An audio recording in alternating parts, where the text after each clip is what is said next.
యూపీలో ఘోర రోడ్డు ప్రమాదం జరిగింది.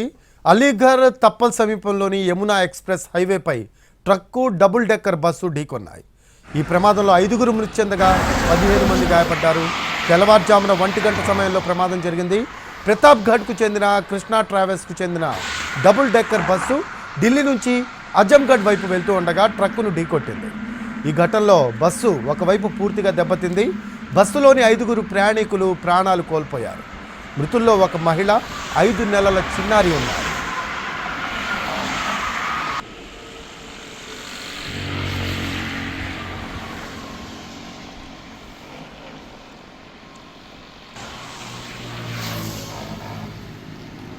యూపీలో ఘోర రోడ్డు ప్రమాదం జరిగింది. దానికి సంబంధించిన దృశ్యాలు చూస్తూ ఉన్నాము. అలీఘర్ తప్పల్ సమీపంలోని యమునా ఎక్స్ప్రెస్ హైవేపై ట్రక్కు డబుల్ డెక్కర్ బస్సు ఢీకొన్నాయి. ఈ ప్రమాదంలో 5గురు మృతి చెందగా 15 మంది గాయపడ్డారు.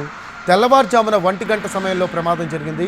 ప్రతాప్గఢ్కు చెందిన కృష్ణా ట్రావెల్స్కు చెందిన డబుల్ డెక్కర్ బస్సు ఢిల్లీ నుంచి అజంగఢ్ వైపు వెళ్తూ ఉండగా ట్రక్కును ఢీకొట్టింది.